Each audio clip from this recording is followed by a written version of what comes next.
Bonjour, ça va? Ça va? Ouais. On the morning, it's very difficult. It's cold.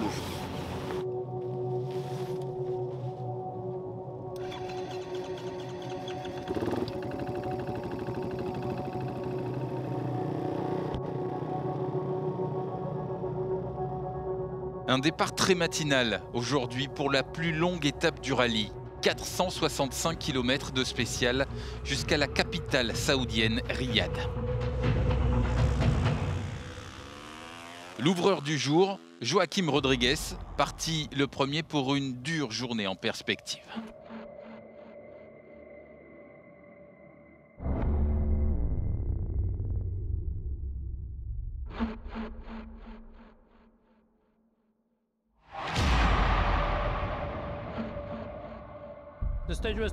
L'étape était un peu délicate. La navigation au début, c'était vraiment très difficile. Rodriguez, rattrapé après quelques kilomètres par Toby Price et d'autres coureurs, partis très vite sur le début de spécial. Mais finalement, ils vont tous perdre du temps parce que parmi les meilleurs aujourd'hui, le Portugais Rui Gonçalves, avec une 3e place pour l'écurie Sherco. Gonçalves va faire la route à 2 avec Pablo Quintanilla sur sa Honda. L'Espagnol va terminer 2e. Oui, l'étape était vraiment longue, super rapide et compliquée à naviguer et à rouler. Parfois, vous devez réfléchir, perdre quelques minutes pour attraper la prochaine piste et au final, c'est une bonne idée. Quintanilla 6e ce soir du classement général à 11 minutes du leader. Bonne opération aussi pour son coéquipier Joan Barreda, qui gagne pour la 29e fois une spéciale du Dakar et se retrouve 7e d'un classement toujours mené par Sam Sunderland. Daniel Sanders menait dans les dunes de sable, c'est un chien fou, il a attaqué fort. Et je suis sûr que vous verrez sa lèvre. Je suis étonné par la façon dont ça s'est passé. Pour Luciano Benavides, c'est la meilleure journée depuis le début avec une 5e place. Et les pilotes privés, Zvitko et Michek, sont dans le top 10. Au général, Sunderland devance Walkner de 3 minutes, Van Beveren est 3e à 4 minutes 54. En quad, Manuel Andújar est vite revenu dans l'étape sur Pablo Copetti. Alexandre Maximov lui a pris la tête au kilomètre 120 pour ne plus la lâcher. Mais une pénalité de 4 minutes à l'arrivée va le reléguer à la 3e place de l'étape.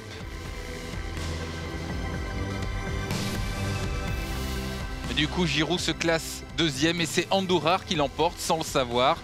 Au classement général, Copetti reste en tête devant Giroud, Maximov et Andújar, les 4 en moins de 30 minutes.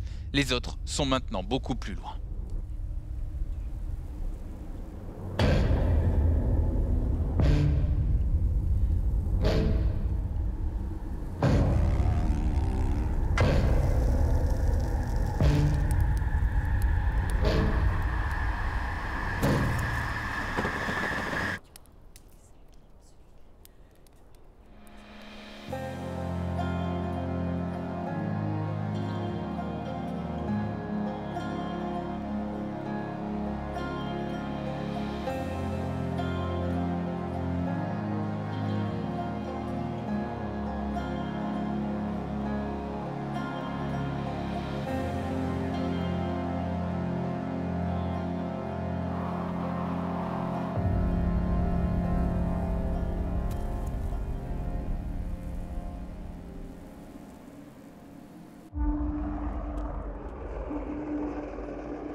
Les voitures au départ aussi de cette étape la plus longue. Prudence dans toutes les têtes et un mot d'ordre, ne pas s'égarer.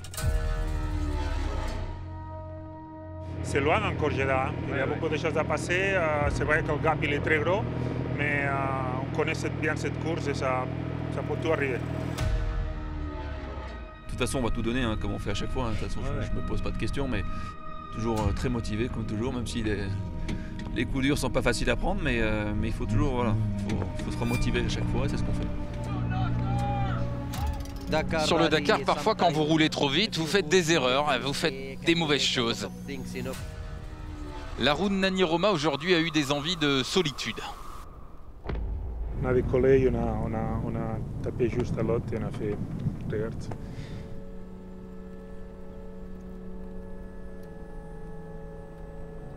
On essaye de réparer, d'arriver vite au Vivac pour demain partir de nouveau. Maintenant, c'est l'ultime. Galère aussi pour Monsieur Dakar, Stéphane Peter Ancel. Le chat noir nous poursuit cette année. Malheureusement, on a cassé un amortisseur. En cassant l'amortisseur, le ressort a cassé le radiateur, le ventilateur, et donc on a une fuite sur le circuit de refroidissement en plus. Et on est obligé d'attendre le camion à nouveau pour attendre les pièces de rechange. Deux images dans cette journée. D'abord la Toyota de Henk Lategan, arrêtée au milieu du désert, et beaucoup de temps perdu pour le Sud-Africain. L'autre image spectaculaire, c'est Guerlain Chichery.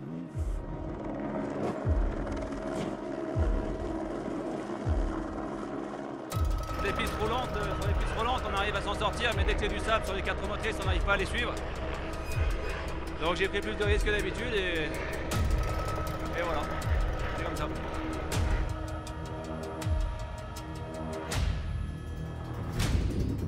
Et les plus rapides aujourd'hui, chacun avec leurs atouts. Carlos Sainz avec l'énergie électrique de Saudi. Sébastien Loeb avec la puissance biocarburant de son ProDrive. Le leader du rallye, Nasser Al-Attiyah, avec son 4x4 intouchable.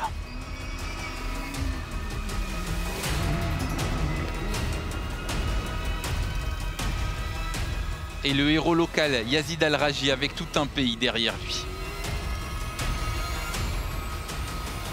Ensuite, il y a Benedictas Vanagas, la vitesse et une bosse mal maîtrisée.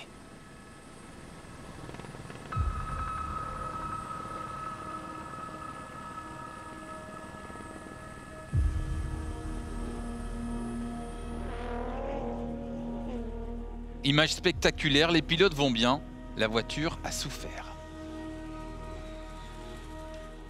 Une pénalité pour Al-Raji offre la victoire d'étape à Al-Attiyah, sa 44e lors de la 4e étape du 44e Dakar. Au classement général, toujours autant d'avance pour Nasser Al-Raji est le nouveau 3e. Et dans le nouveau championnat du monde des rallye raids, c'est Al-Attiyah qui mène ce classement W2RC devant Loeb, Al-Raji et Roma. Dans la catégorie des prototypes légers, Seth Quintero est toujours aussi fort, imbattable depuis sa panne lors de la 2e étape. Le jeune américain en est à 4 victoires en 5 jours de course. Au classement général, Chaleco Lopez est toujours leader. Dans la catégorie T4, le Brésilien De Oliveira est le plus rapide, mais il est doublement pénalisé. La victoire revient du coup à Mihail Goxal.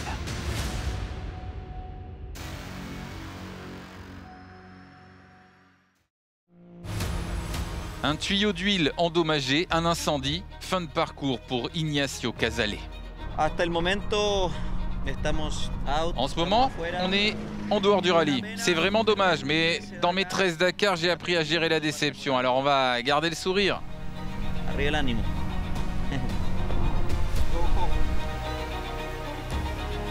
Kamaz et le 5 sur 5 en camion. Nikolaev réduit l'écart sur le leader, son coéquipier Dmitry Sotnikov. Mais pas que des bonnes nouvelles pour les Russes. Karginov glisse à la 7e place à cause de soucis de boîte de vitesse. Demain, il faut repartir une boucle de 346 km autour de Riyad. Ce sera plus court que ce mercredi, mais pas forcément plus simple.